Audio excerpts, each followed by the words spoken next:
So the beleaguered Russian oil industry continues to suffer at the hands of Ukrainian armed forces. Last night, Ukraine striking yet another Russian oil refinery, this one way out in Russia's Bashkortostan region, about 1,300 kilometers from Ukraine. This particular refinery is the second strike in about 8 days. Last time was back on September 18th. But this is not only a refinery, this is a key producer of petrochemicals, many of which are not produced anywhere else in Russia. It's been burning all day. These videos are from about 4 hours ago. And this is amidst the already spiraling fuel crisis that is enveloping Russia. I wrote this morning, Russia continues to spiral into fuel chaos as entire cities are now literally running on fumes. And this is great. This is about the 100th video that I've seen today. But this guy was pretty awesome. He's like, he's traveling around the city on empty, as you can see. So he starts the video with his little, is on empty.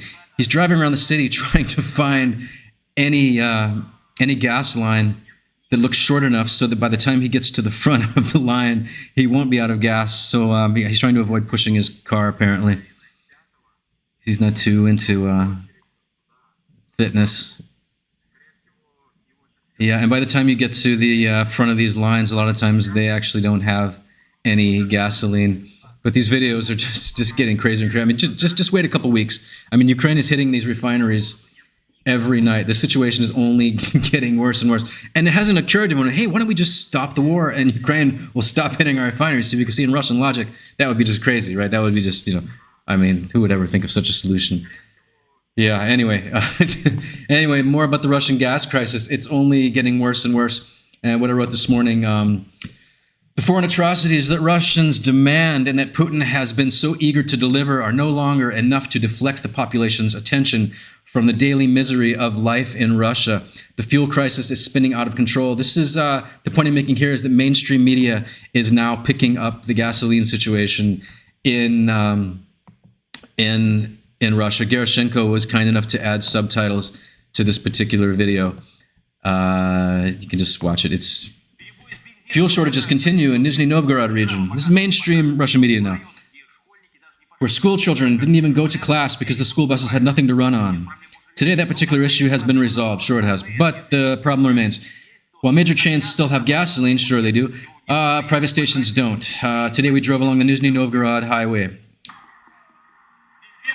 No gasoline, and no one's here either. So these these petrol stations are just closing down now. Hello, no gasoline, right? We only sell propane and diesel now. So who brought up all the gasoline without us? Who bought it up? No idea. It has been gone for how long? About 3 weeks. They've been out of gasoline for 3 weeks, and we haven't heard about this on Bloomberg, right? Nizhny Novgorod is a massive region of Russia. Millions of people. Further down the road, it's the same thing. No gasoline there either. Do you have gasoline? The sign says we don't. No gasoline. It's written right in front of you. None. Sometimes people get angry. Sometimes not. People get used to everything. Yeah, the Russians are going to have to get used to a lot of things. Hello, this is TV. Do you have gasoline? No gasoline, none at all? Well, we do have some, but it's only for organizations, meaning the military and medical. Yes, how long has there been none? Her in a California shirt, the shirt of the enemy. 2 weeks without gas. No gasoline. How do you manage? We're supplied separately. This is medical services. And what service are you? Medical. Almost all private gas stations are out of service, or the gasoline is 80 rubles a liter. That is on par with the price that you pay in the United States. Maybe the small stations didn't stock up. And this guy is from another region of Russia. He says they do have gasoline there. I guess Ukraine hasn't gotten to that particular region yet. So everything's fine in the Kura regions. For now, no shortages, yes. By the way, gasoline shortages were the main topic at the operational meeting of the Nizhny Novgorod region government. So the government is spinning out of control right now, likely panicking in little rooms, trying to decide what they're going to do, how to address the population. And they have apparently come up with a solution. And as ridiculous and USSR 2.0 as the solution is, I'll read it to you anywhere. I wrote this like a couple hours ago. As fuel shortages spread to most regions of Russia, media has been instructed to blame it all on an increase in tourism. Yes, this is from a real mainstream news article. Don't say I made it up. Like I hear these things in the comments. Okay, this is on par with 2 weeks ago. I made a video about how I referenced Russian Telegram channels that were referencing the governor of the Vladivostok region, or was the Khabarovsk region, blaming the fuel shortage on fishermen that had used up all of the gasoline. And then they switched narratives the next day, and then they blamed it also on tourism. And these guys are now blaming it also on tourism. This is due to the region experiencing a doubling of tourist influx by the end of August. A small print there. Yes, I'll read you the actual article. So, I mean, this is full-on USSR 2.0. Regions of the Far East are facing a growing gasoline shortage. This is due to the region experiencing a doubling of tourist influx by the end of August. Reduced output at oil refineries, why? They won't tell you why, located in the Far Eastern Federal District has also impacted supplies. Supply disruptions are being reported in the Amur, Magadan, and Sakhalin Oblasts, Khabarovsk Krai. This is way out by the Pacific Ocean. This is closer to the United States than it is to Ukraine, according to data from Independent Fuel Union. Okay, so the Russian government has chosen their line, and it has nothing to do with the genocidal war in Ukraine, slamming ballistic missiles into apartment buildings full of sleeping families. It's all about tourism. The tourists have stolen the gasoline from the good people of the Russian Federation. And for you guys out there that are visual, this is the ongoing map. One of our Twitter warriors has been so kind to make up this based upon Telegram and open source media from Russia. These are the affected regions. Deep red, as you can see, are the worst. As you can see, it's unusual that it's actually out by the Pacific Ocean that is the worst. And that's one of the areas that Ukraine has been unable to strike those export terminals.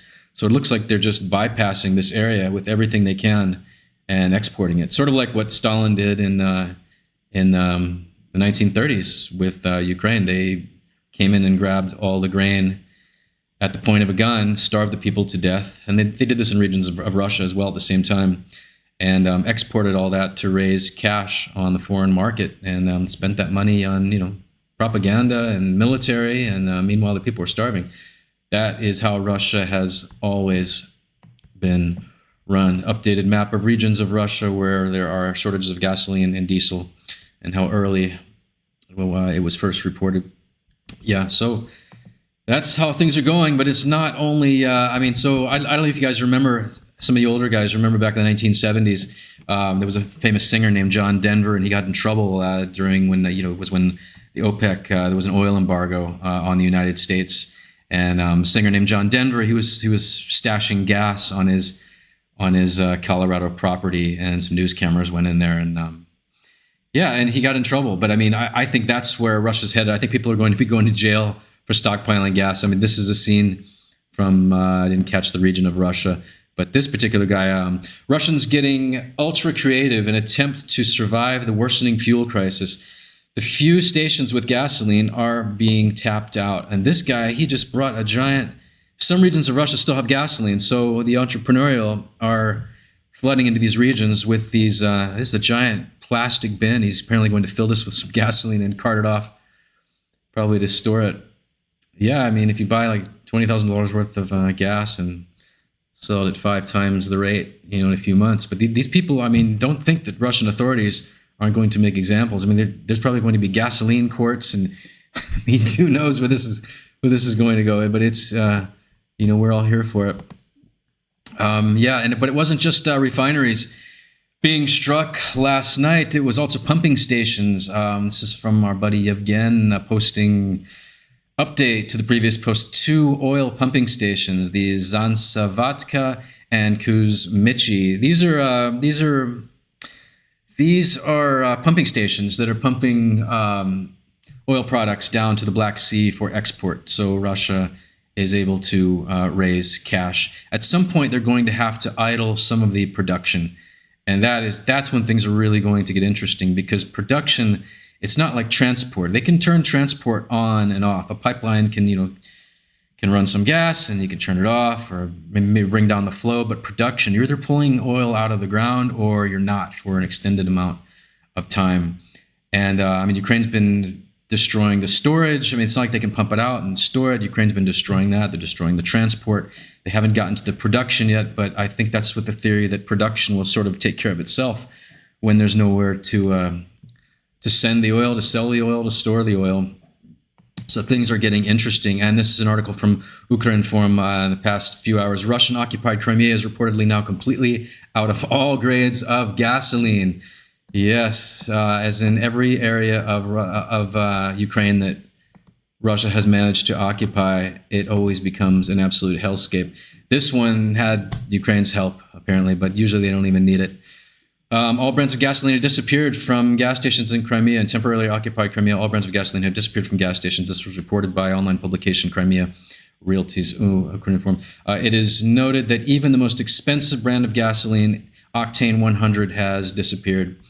Yeah, things are not looking good. And it wasn't only refineries and oil pipelines and pumping stations that Ukraine managed to strike in the past 24 hours. And this is in the past 4 or 5 hours. Kyiv Insider wrote, the efficacy of Russia's infamous air defenses continue to impress as their own rockets slam into residential buildings in the coastal city of Novorossiysk. This is on the southern coast. This is very close to one of Putin's main, most grandiose palace that he reportedly spent around $2 billion. All of his vineyards are there. All the trappings of a real czar are there. He planned to, before this war, his plan was to retire as a senator. They changed the constitution so that he could become a senator after his term and then retire off to one of his palaces. And it's located not far from here. It's only about 50 kilometers from here, from Novorossiysk. And anyway, but this is Russian logic. They don't care. The Russian concept of life is completely different than what we're used to in the West. They have no problem firing anti-aircraft rockets into apartment buildings. Ukraine has a very structured means compared to Russia as far as how the layered air defenses work. They're mainly outside all the cities, but positioned to protect the cities. Russia doesn't care about any of that stuff. It's just, nobody can understand these people. It's absolutely insane. And part of Ukraine's attack on Novorossiysk the past few hours featured unmanned naval drones in broad daylight, which really is a switch. These things are usually occurring only at night. I'm not sure what the strategy is on this. I'll just read you what I wrote this morning, or a couple hours ago. Ukraine's attack on Novorossiysk earlier featured unmanned naval drones that made it deep into port. It's now a matter of time as Ukraine's naval drone fleets and Russia's defense incompetence grow alongside one another. And I'll just show you. So they actually did manage to destroy this one Ukrainian unmanned naval drone, as you can see right here. But, it used to be like this with Ukraine's aerial drones. Before all the Russian defenses were figured out. And as you can see, Russian air defenses is another view of apartment buildings struck by Russian air defense rockets. And a bunch of cars. Things are not going well in the Putin hellscape. We have another angle from War Translated. According to Russian media, an attack on Novorossiysk and Krasnodar Krai is currently underway. The Black Sea Fleet's naval base is currently under fire from UAVs and naval drones. Meanwhile, the enemy's air defense spares no one, trying to shoot things down directly over residential buildings. Yeah, they really don't care. It's just Russian logic. Russian logic. We were never going to really fully comprehend it. It keeps going. When did they blow it up? Oh, effing! Check out what's there. There it is, and the population scurries. There's another angle of some apartment buildings struck with Russian anti-aircraft rockets. The human population is of no concern, whether it's military or civilian. Whether you're a Russian soldier or a civilian, it doesn't matter. What does matter is Putin's money. That is, and by the end of this, everything is going to be geared. The entire military of Russia, mark my words, is going to be on the streets of Russian cities, smashing skulls to keep the population in line. And I hate to even get into the politics, because when I do, my comments are like, but look, you're American, you have to either be extreme left or extreme right. I don't know who put whatever in Trump's Kool-Aid, but this is what I wrote yesterday is Trump says Ukraine can take back all its territory. This is amidst a flurry of United Nations statements. Oh boy, just hammering Russia yesterday from Poland, France, all the European nations. And it looks like Trump is slowly coming on board. The main line from his I'll just read you some of it. You've probably already seen this, but after getting to know and fully understand the Ukraine-Russia military and economic situation, and after seeing the economic trouble it is causing Russia, I think Ukraine, with the support of the European Union, is in a position to fight and win, in caps, all of Ukraine back in its original form. So he's talking about Crimea. He's talking about all of it. And as of even a week ago, he was pressuring Ukraine to surrender, to give something to Russia, so that Russia would, I guess, stop their war and their appetite wouldn't merely grow as it always does. I don't know what happened here, and I don't want to get too far into it because my comments will just be nothing but that. And I'd like to keep this into all about the collapsing Russian situation. But I don't know. I had to mention it because it's big news in Ukraine. And another story that I think probably isn't getting enough attention is we have an election coming up in Czech Republic, formerly Czech Republic, now referred to as Czechia. They have an election coming up there in Prague, and I'll just read you what I wrote. Despite the lessons of living under the brutality of Russians for half a century, Czechs seem destined to vote in a pro-Moscow government. This is a party called ANO. This is it's run by a guy named Babiš, one of the oligarchs that emerged from the kleptocratic 90s when things were a bit Russian and chaotic. And he's one of the guys that was able to sort of loot the country, him and about 5 other guys. As you saw in Russia and most former Soviet countries, they were a few guys basically looted everything. And now this guy is riding a wave of populism, mainly on a platform of anti-immigration. And it looks like they're polling now at 31%. The election is in a month. And, I don't understand this. I mean, you can have all the anti-immigration you like, but that doesn't mean you have to side with Russia. And one of the smartest things that Putin has done is siding with anti-immigration by flooding immigrants not only from Africa and the Middle East, through Belarus, ships of immigrants, being brought up to France, and there's a big Russian hand in all this, even from South America. There's been some really good investigative reports on these things, and they understand that the more immigrants that flood into Europe, the more support there will be for the far right. And this far right is aligned with Russia. That is Russian money, whether it's the AfD, or Orban, in Germany, or Orban in Hungary, or Fico in Slovakia. This is the Russian conglomerate. And it'll be really bad news because Czech is running one of the, it's the big artillery shells fund that many European nations contributed funds to, and Czech is sort of the bank for that, and they produced millions and millions of artillery shells for Ukraine. And he's a very pro-Western NATO government at this point, and they've been instrumental in assisting Ukraine in all sorts of ways. And the new government, if they get in, they've made it clear that they will not be helping Ukraine. They'll be cutting off that aid. And I don't know if Czechs are ready to go and fight Russians. I guess they can. And all the things Russia did for 45 years.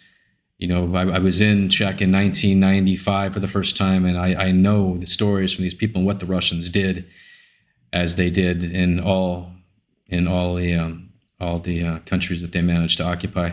Anyway, it deserves more attention. I just thought it'd be I mean, all these things I'm talking about, I'm mainly just trying to expose these things to American audiences, that a lot of these things, they're too niche to sort of make it into mainstream news. And this is a good story. Poland is just getting, it was a big mistake for Putin to send these drones into Poland.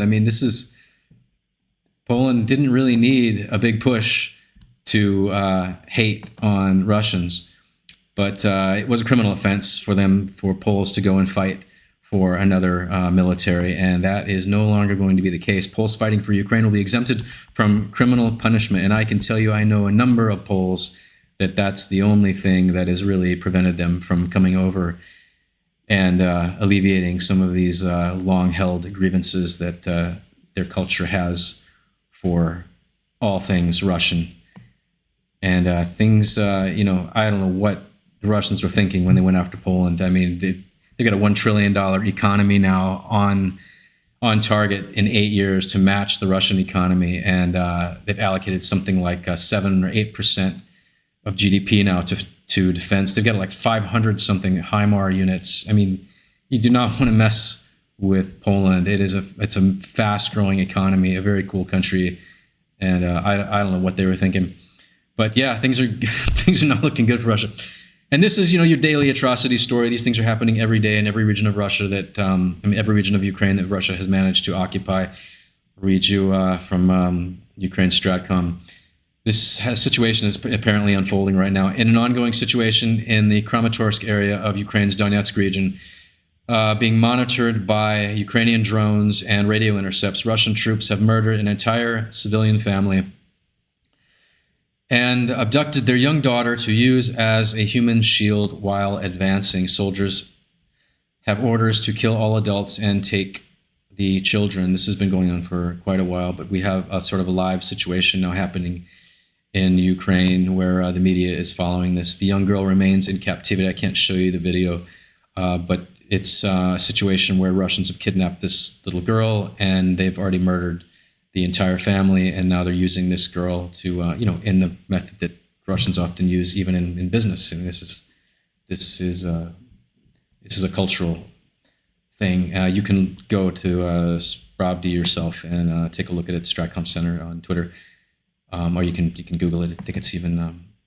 it's on mainstream news right now. Anyway, that is the news for today. If I can change anything, you guys let me know. My goal with all this stuff is to bring these stories to Western minds and let you know really what's going on here in Ukraine, completely unfiltered and in a voice that you recognize, and trying to be as articulate as I can and all this, but this is new. Making these videos is new for me. So, hey, look, if I can add anything. I know the audio quality and there's a lot of little things I need to improve, but I just don't have time. I work like 15 hours a day, so this is hard enough to find an hour in order to make these videos. So within reason, guys, don't say, hey, look, you need a studio at Disneyland or wear some mouse ears or something. We just need to, I just want to communicate these ideas to you, and if we can try to keep it as simple in doing that as possible, let me know. All right, thanks for watching.